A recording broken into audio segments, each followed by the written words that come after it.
There are three major topics that cause overspending during the holidays. Number one is gifts, number two is traveling, and number three are family traditions. Now that you're married, you've got two families to buy gifts for, two families to try to visit, and two families and family traditions that you need to try to navigate. So today, I'm going to teach you and your partner how to keep your finances under control during the holidays. And I've got one tip that leads to 80% of your success. Hey lovebirds, this is Dan Hines, and welcome to Adulting with Money, where millennial couples learn to unite, not fight, over their money. We'll start with gifts, and what you and your partner need to do is sit down and brainstorm everyone that you think you might buy a gift for. So it's of course yourselves, your parents, any siblings, your kids, co-workers, friends, any office parties, church parties, school parties that you might be some sort of secret Santa for.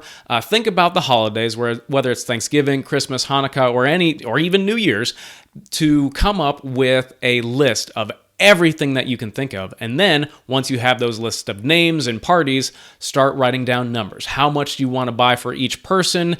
I know it seems a bit weird to start putting dollar signs next to friends and family, but hey, this is a money talk. We're going to try to keep things under control as best as we can. Okay, once you have the giant list and all those numbers, add everything together, and that number on the bottom is going to be your goal to try to keep yourself under for gifts. Traveling is a little bit of a harder thing to do, and I would suggest coming up with a travel budget in two phases. First, sit down with your partner and decide, okay, where would we like to go for the holidays? Where do we want to go for Thanksgiving, New Year's, Christmas, Hanukkah? And decide, okay, this is where we want to go. Now let's start looking into how we want to get there. How much are plane tickets? How much do we think gas prices are going to be? What other forms of transportation are we going to use? And start coming up with numbers. So that's phase one. You've got to decide, but then you've got to go and look at the research, crunch the numbers, and see just about how much you think it might cost, ballpark it.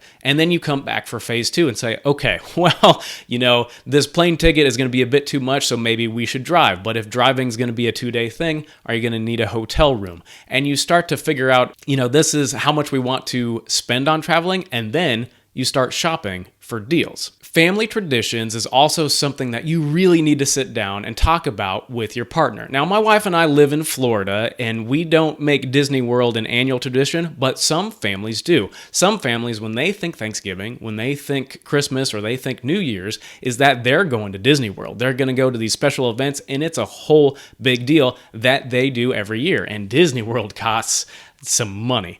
And so with that, be sure to sit down with your partner and say, okay, what family traditions don't we already know about? What family traditions do we need to plan for? Do we like to go snow skiing? Is there special equipment? Do we need to take lessons? What is it that's going to happen that we want to plan for in advance? After you and your partner have sat down and talked about, okay, we've talked about gifts, we've talked about traveling, we've talked about these family traditions, and you have three numbers that you need to add together, add them into one big number, and here is my final tip that's going to help you with 80% of your success.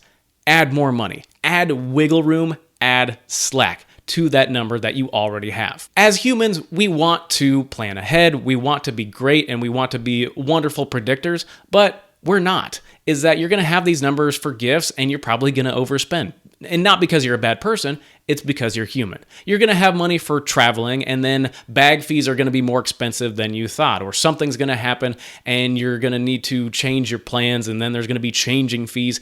It happens. We're human. The world is working against us at all times. And then those family traditions is that maybe the things that you're going to go do are a little bit more expensive, or you just want to have a little bit more fun while you're enjoying time with family, and you spend a little bit more. So add wiggle room, add extra money to this holiday budget, and give yourself more room to make mistakes. And you might be thinking, well, Dan, if we add, our budget's already big. If we add wiggle room, then we really can't afford the holidays. And then my suggestion would be to go back and look at your list of gifts, look back at your travel, look back at your family traditions and say, okay, what can we cut out? Because you need to have wiggle room in your holiday budget to make sure you don't drastically overspend and look at that credit card bill in January.